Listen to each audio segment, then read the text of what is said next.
Best varicose veins చికిత్సనే పొందండి. నొప్పి లేని చికిత్స కోసం సంప్రదించండి ఎబిస్ హాస్పిటల్. నమస్తే రమగారు. నమస్తే జయ. రమగారు, ఇదని ఒక చిన్న కథ చెప్తారా? దురాశ దుఃఖానికి చేటు చెప్తాం. పూర్వమట ఒక పట్టణంలో చూడాకర్ణుడని ఒక ఆయన ఉండేవాడు. ఈయన ఏం చేసేవాట, పప్పు దినుసులు అవి పెద్ద మార్కెట్లలో కొని చుట్టుపక్కల ఊళ్ళల్లో తిరిగి అమ్మి మారుబేరానికి అమ్ముకొని జీవించేవాడు. భార్య ఉంది ఆయనకి. సరే, ఒకసారి ఏమైందట, ఇన్ని పప్పులు దినుసులు అవి అమ్మే క్రమంలో నువ్వులు కారు చౌకగా బస్తా 10 రూపాయలకి దొరికినాయట. మార్కెట్లో వాళ్ళు ఎవరో సలహా చెప్పారు, 10 రూపాయలకి ఇప్పుడు దొరుకుతున్నాయి, చాలా పడిపోయినాయి, విపరీతమైన పంట ఉండి 6 నెలలు 4 నెలలు తిరిగేసరికి ఇది 40-50 రూపాయలు అవుతుంది, మారుబేరానికి అమ్ముకుంటే బాగా కనపడతాయి డబ్బులు అని చెప్తే ఈయన 10 రూపాయలు మదుపు పెట్టి, ఆ రోజుల్లో 10 అంటే చాలా ఎక్కువ, సరే మదుపు పెట్టి తెచ్చాడు. నువ్వులు తీసుకొచ్చి ఇంట్లో పెట్టాడు. భార్యను బాగు చేసి పెట్టమన్నాడు. ఆవిడ బాగు చేస్తే బస్తా 3/4 బస్తా అవుతుంది, ఒక సంచీడు 3/4 సంచీడు. అయితే ఆ పూట ఏం చేసింది ఆవిడ, పక్కింటి వాళ్ళు ఎవరో చెప్పారు చిమ్మిరి మహా బాగుంటుంది అని. ఎప్పుడో చిన్నప్పుడు తిన్నది ఈవిడ ఇన్ని నువ్వులు తొక్కి అందులో ఇంత బెల్లం ముక్కేసి తిని చూస్తే ఎంత బాగుంటుంది. ఆయన ఆ ఊరు ఈ ఊరు వెళ్ళేవాడు. ఈవిడ తోచనప్పుడల్లా చారెడు నువ్వులు తీస్తుండా, 2 రోట్లో దంచుతుండా, అంత బెల్లం ముక్కేసి ఆ మాత్రం ఉండా తినేది. ఎవరైనా కనపడ్డారనుకో, బాకిట్టు ఆసేమ్మా ఊసేమ్మా ఇంకో 2 ముద్దలు ఎక్కువ తొక్కి అవి కూడా పెట్టేది. రోజులు గడిచిపోయినాయి. ఒకనాడు ఈ చూడాకర్ణుడు మార్కెట్కి వెళ్ళినప్పుడు నువ్వులు 100 రూపాయల బస్తా అయిందని వచ్చింది వార్త. 100 కాకపోతే 90కి అమ్ముకున్నారు, లాభమేనని ఆయన బస్తా పెట్టాడు కదా ఇంట్లో, పరిగెత్తుకుంటూ ఇంటికి వచ్చాడు. నువ్వుల బస్తా కోసం చూస్తే ఏది మొత్తం ఖాళీ. ఎవడు నిర్ఘాంతపోయాడు, ఇదేమిటే నువ్వులేవే అన్నాడు. తొక్కి తినేసానండి అని చెప్పడానికి భయం వేసింది, ఆలోచించి తినేసానండి అని నిదానంగా సాగదీసింది. ఆయన ఒళ్ళు మండిపోయింది. ఎవరెవరా దౌర్భాగ్యురాల, 10 రూపాయలు 100 రూపాయలు అయ్యేదే, 2 నెలల గ్రాసం మనకి, ఇంత పని చేసావు, అంతెట్టా తిన్నావు, అంతెట్టా పంచావే అని చెప్పి 4 దెబ్బలు కొట్టి పో బయటికని బయటికి దోసాడు. అయ్యో, గట్టిగా కొట్టేశాడు. చేతికి అందిన కట్టె తీసుకుని కొట్టాడు. ఏం చేస్తుంది, చీకటి మాటన బయటపడిపోయేసరికల్లా ఆవిడ ఏడుస్తూ అటా నడుచుకుంటూ పోయింది. పుట్టింటికి వెళ్దామనుకుంది. పొమ్మన్నాడు, ఆవిడ ఇంట్లోకి రానివని అన్నాడు. పుట్టిల్లు పక్క ఊరు. ఈవిడ ఏడ్చుకుంటూ పోయి వెళ్ళేసరికి ఈ ఊరి చివరిన ఒక కాళికాలయం ఉంది. కాళికాలయం దగ్గర చేరేసరికి బాగా రాత్రి ఎక్కేసింది. ఈవిడ కాళ్ళు సాగటల్లా. మొదట దెబ్బలు కొట్టినప్పుడు నొప్పి అనిపిస్తుంది, కొంచెం గ్యాప్ వచ్చాక నొప్పులు తగ్గుతాయి, 2-3 గంటలు పోయాక మళ్ళీ నొప్పులు పెరగటం మొదలు పెడతాయి. నడిచి శోష వచ్చేలాగా ఉంది, నొప్పులు పుట్టేస్తున్నాయి దెబ్బలు. ఏం చేయాలో తెలియక ఆవిడ ఏం చేస్తుంది, దేవాలయంలో పడుకుందాం లేని లోపలికి వెళ్తే అమ్మవారి వెనకాల ఖాళీ ఎక్కువ. వెళ్ళి ఆ విగ్రహం వెనకాల పడుకుని మూలుగుతాం. ఇంతలో ఏమైందట, ఒక గజ దొంగల జట్టు ఒకటి ప్రతిసారి కాళీ ఆలయంలో నమస్కారం చేసుకుని వెళ్తారు వాళ్ళు. ప్రతివాడు దొంగ అయినా వాడి నమ్మకాలు వాడుకుంటాయిగా, అంతేగా. ఈ లోపలికి వచ్చిన గజ దొంగలు గుమ్మంలో నిలబడి, అమ్మా తల్లి ఇవాళ పెద్ద పట్టుకు వెళ్తున్నాం, పట్టు దొరికిందా సగం సొమ్ము నీకు అని చెప్పారు. వాళ్ళు హారతి ఇచ్చారు, పూజ చేశారు. ఈ చివరికి ఈ వాక్యాలు ఘోషణగా చెప్తే అట్నుంచి ఇటు తిరుగుతున్న ఈ చూడాకర్ణుడి భార్య అని మూలిగింది. గర్భగుడిలో అంటే ఎలా వినపడుతుంది, లాగా వినపడుతుంది. అని వినపడేసరికి అమ్మోరు పలికింది, అంబ పలికింది అనుకున్నారు వాళ్ళు. అంది అంటే మనకు డబ్బులు వస్తాయన్నమాట అని చెప్పేసి వెళ్ళిపోయారు. ఇది రాత్రి 11 గంటలకు జరిగింది. తెల్లవారుజామున 4 గజ దొంగలు వచ్చేసి ఒక సంచి నిండా సొమ్ములు తెచ్చి అమ్మవారి ఎదురుకుండా పెట్టేశారు. పెట్టేసి నీకు సగం ఇస్తామన్నాగా నీ వాటా పుచ్చుకో అని చెప్పి బోలెడు నగలు, ఒక మూట నిండా డబ్బులు అక్కడ పెట్టి వెళ్ళారు. సరే, వాళ్ళు వెళ్ళిపోయిన తర్వాత కొంచెం తెల్లవారుతుండగా పక్షులు కిలకిల రావాలు వినపడతాయి. ఊరు బయట బాగా వినిపిస్తాయి కదా. అవును, కిలకిల రావాలు వినపడుతున్నాయి. చూడాకర్ణుడిపై వెళ్ళాం, ఏమనుకుంది, ఓహో ఇది వెలుగొస్తుంది, లేచి వెళ్దాం అమ్మ వాళ్ళ ఇంటికని లేచి వచ్చి అమ్మవారి ముందు దండం పెట్టుకోబోయి బోర్లా పడిపోయినంత పని అయింది. డబ్బులు మూట కాళ్ళకి తగిలేసరికి చూసుకుంటే ఏమిది, రాత్రి ఏం లేదు, ఎవరో పెట్టేశారు. అర్థమైంది, ఇంతకుముందు ఏవో మాటలు వినపడ్డాయి, దూరంగా గుర్రపు డెక్కల చప్పుడు వినపడుతుంది. అమ్మో దొంగలు కాబోలనుకుని ఇప్పుడు ఏం చేసింది, ఆ సంచిలో ఉన్న నగలన్నీ చకచక చేతులకి మెడకి తగిలించేసుకుంది. తగిలించుకుని ఆ డబ్బులు ఎత్తి ఇంత మూట ఉందిగా, ఈ నగల మూటలో ఆ డబ్బుల మూట పెట్టుకుని దాన్ని భుజాన్ని వేసుకుని ఇంటికి నడవటం మొదలుపెట్టి పుట్టింటికి వెళ్ళలా. మరి తన ఇంటికి భర్త దగ్గరికి వెళ్ళిపోయింది. ఆ రోజుల్లో పుట్టిళ్ళకి ఏం వెళ్ళేవాళ్ళమ్మా, ఇప్పటి కాలమా అది, పుట్టింటికి చెడి పుట్టింటికి చేరకూడదు అనుకునేవాళ్ళు. ఇప్పుడు డబ్బులతో పుట్టింటికి వెళ్ళడం ఎందుకు, నా మొగుడినే ఉద్ధరించుకుంటా. అక్కడ డబ్బు నష్టపోయామని కదా అతను కొట్టాడు, లేకపోతే కొట్టేవాడు కాదు పాపం. ఓకే. సరే ఇంటికి వెళ్ళేసరికల్లా మళ్ళీ వచ్చావుటే ఆయన అరుస్తూ తలుపు తీసి ఆయన నిర్ఘాంతపోయాడు.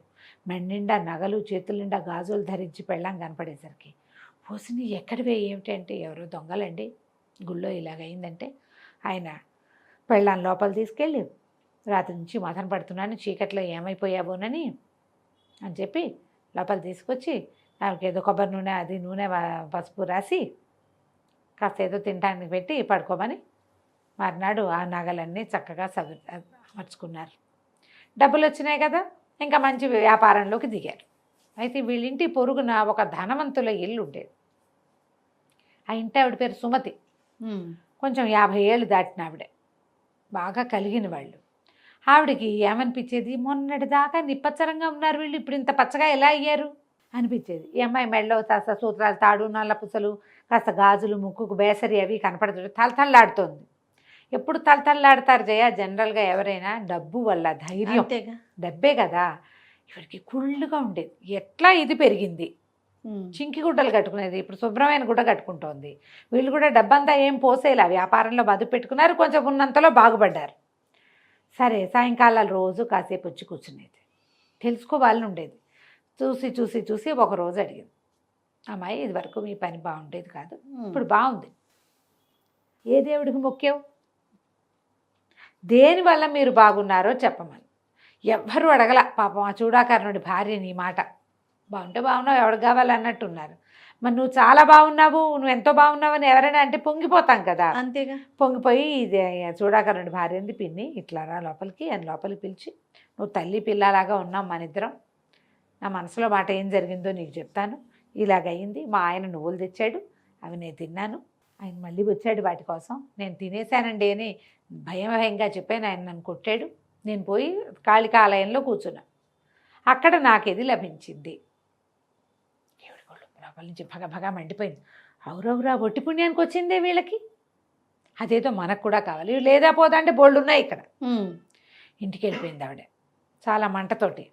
ఒక 4-5 రోజులు బాగా ఆలోచించి, ఏమండి మీరు ఒక నువ్వుల బస్తా కొనుక్కురండి అని. ఇప్పుడు ఎందుకే అన్నాడు. కావాలండి పట్టుకురండి అని. ఆయన ఏం చేశాడు, ఒక నువ్వుల బస్తా తీసుకొచ్చి పెట్టాడు. ఈవిడ రోజు నువ్వులు దంచి చుట్టుపక్కల పండారం చేసి తినేసి అవగొట్టేసి, నువ్వుల బస్తా అయిపోయింది, మొగుడు మాట్లాడాలిగా ఇప్పుడు లెక్క ప్రకారం. అక్కడి నుంచి తీసుకోకుండా, ఏమండి నువ్వులు ఏమైపోయినాయి అని అడగండి అని. ఏమైపోతాయి అని అడగండి ముందు, నువ్వుల బస్తా ఏదే అన్నాడు. ఈవిడ చాలా భయంగా నటిస్తూ, ఆవిడ భయం పడింది కదా, తినేసానండి అని అనేసరికి, ఆ తింటే తిన్నావులే, కావాలంటే ఇంకో బస్తా తెస్తా అన్నాడు మొగుడు అనేసరికి, చిచ్చి అలా అంటారు, అలా అనకూడదు, మీరు ఏమనాలి ఇప్పుడు, తినేస్తావా బుద్ధి లేదా అని 2 దెబ్బలు ఏంటినండి. ఆయన జీవితంలో కొట్టారగడు పెళ్ళాన్ని, ఇదేంటో అడిగి మరీ కొట్టించుకుంటానంటోంది. బాగుందిగా. ఎందుకే అన్నాడు, 2 దెబ్బలు కొట్టాడు. కొట్టేసరికల్లా ఊరికే మెత్తగా కొట్టాడు. ఆయనకు అలవాటేది. ఆ కంచి ఆవిడ అరిచింది, ఏంటండి గట్టిగా కొట్టమని చెప్పాను, నువ్వులు బస్తా నువ్వులు తినేసానా, కొట్టద్దు మీరు, కొట్టండి అని అనేసరికి ఇది అర్థం కాల. ఎప్పుడో చిన్నప్పుడు ఒకసారి చాచి కొడదామనిపించింది, అది గుర్తొచ్చింది. అప్పుడు ఆ తర్వాత ఏదో తగ్గిపోయింది. మామూలుగా ఆయనకి అలవాట్లేదు, ఎప్పుడో పెళ్ళాం చేసిన ఒక పని చిన్నప్పుడు నచ్చలేదు, ఇప్పుడు అది జరిగి 30 ఏళ్ళు అయింది. అది గుర్తు చేసుకుని ఈయన మూలని ఒక కర్ర తీసి కొట్టేశాడు భార్యని. ఆవిడ దెబ్బలతోటి, ఉండండి నేను ఇప్పుడు మా పుట్టింటికి వెళ్ళిపోతా అని ఈ మొగుడు తలపేసుకొని ఏం మాట్లాడ, ఆయన పొమ్మన్లా, ఈవిడ బయటకు వెళ్ళిపోయి తలపేసేసింది. పొమ్మనాలి లెక్క ప్రకారం, ఆయన పోండు కొట్టి ఊరుకుంటున్నాడు, దెబ్బ తగిలిందా అంటాడు పైగాను. సరే బయటికి వెళ్ళిపోయి కొంగు కప్పుకొని వెళ్ళి కాళికాలయం దాకా నడిచెళ్ళి కాళీ ఆలయంలో వెనకాల కూర్చుంది. ఈవిడికి నొప్పెడుతోంది కానీ ఈవిడ వెయిట్ చేస్తోంది ఎవరు వస్తారా అని. సరిగ్గా అదేమిటి లెక్క, అమావాస్య నాడే కదా దొంగతనాడు. అర్ధరాత్రి అయ్యేసరికి దొంగలు వచ్చారు. వాళ్ళు, అమ్మ కిందటి నెల నువ్వు పంపించావు, చక్కగా పని అయింది, సగం నీకు అప్పచెప్పాం, ఈ నెల కూడా మమ్మల్ని జయంగా పంపించు, జయంగా దీవిచ్చు, జయం కలగాలని దీవించు, సగం నీకు అప్పచెప్తాం అనగానే ఓ అంది ఈవిడ. నిన్న ముందు మూలుగా ఎలాగుంది, అది ఊ అంటే హూలాగా వినపడింది. ఇప్పుడు గట్టిగా ఊ అంటే ఎలా వినపడుతుంది, ఓహో అన్నట్టుగా వినపడింది. అది నాకు అర్థం కాల, ఇదేంటి ఇట్లా అరుస్తుంది అమ్మ తల్లి, ఒరే ఎవరో చేరారు రా వెనకాల అని తీరా చూస్తే ఏముంది, వెనకాల ఈవిడ చక్కగా కొంగప్పుకుని పెద్ద మనిషిలా కూర్చుంది. దీపం పుచ్చుకొచ్చారు. అమ్మవారి ముందు దీపం పట్టుకొస్తే ఈవిడ వచ్చేసే హడావిడిలో ఆవిడ చేతులకి బోల్డు గాజులు, మెళ్ళలో చంద్రహారాలు, ముక్కుకి చెవులకి దగదగలాడుతూ వజ్రాల డగలు ఉన్నాయి. దీపం వెలుగులో ఇవి ఎక్కువ మెరుస్తాయి. ఇంత లైట్లలో అంత మెరవదు, వస్తువు ఉన్నట్టు తెలుస్తుంది. చిన్న దీపం పట్టుకొస్తే ముక్కుకి వజ్రం ఉంటే తలుక్కుమంది. ఆ కంచి పట్టుకున్నారు, అన్నీ వచ్చేసారు సూత్రాలతో సహా, మట్టెలు పాంజేబులు పిల్లేళ్ళుతో సహా తీసేశారు. మొత్తం తీసేసి ఏమిటి మా దగ్గర నుంచి డబ్బులు కొట్టేద్దామని చూస్తామని 2 చెంపకాయలు కొట్టి వెళ్ళిపోయారు. అమ్మ తల్లి బాగా కరుణించింది, బయటికి వెళ్ళక్కర్లేదు, ఇక్కడే దొరికేసింది నగ అని. ఏం చేస్తుంది ఈవిడ, పరాభవం, అవమానం, వస్తువు పోయింది. కాళ్ళు ఏడ్చుకుంటూ ఇంటికి వచ్చింది. వచ్చేసి తలుపు కొడితే ఈయన అన్నాడు, ఒకటి ఎక్కడికి వెళ్ళావే, అదేమిటంట బోసిమొహం వేసుకుని ఉన్నావు నువ్వు అన్నాడు. ఆవిడ వల ఏడ్చింది. నేనేం చెప్పను, దానికి బోల్డంత వచ్చింది, నాకు కూడా వస్తుంది అనుకున్నాను, చూడాకర్ణుడి పెళ్ళానికి వచ్చినట్టుగా వస్తుంది అనుకున్నాను, ఇంత పని చేశాను, ఇదేమో ఇటా అయిందండి అనేసరికి ఆయన కేకలేశాడు. ఆ అమ్మాయి అసలు గతిగడిగిపోయి ఉంది, ఏమీ లేదు. అమ్మ తల్లి తను అట్లా కరుణించిందే, అదే మనకి ఎందుకు వస్తుంది, పైగా మనకి లేదా పోదా వాళ్ళు వచ్చినట్టు మనకెందుకు రావాలి. నీ ఆలోచనే తప్పు, నీ దురాశ వల్ల ఉన్నది కూడా పోగొట్టుకున్నావు, లేకపోతే నీ వస్తువులు నీకే ఉండేది. అంతే. పట్టు మళ్ళీ చేయించుకుందామని తర్వాత మళ్ళీ నగలు తెచ్చుకున్నారు. ఆ తర్వాత ఆవిడ ఎప్పుడూ ఇలాంటి చుప్పనాథ పనులకి పోలేదు. ఎవరు చుప్పనాథనానికి పోకండి, ఎవడి అదృష్టం వాడిదే. కథ కంచికి మనం ఇంటికి. రైట్ రమ్మ గారు, నమస్తే. నమస్తే.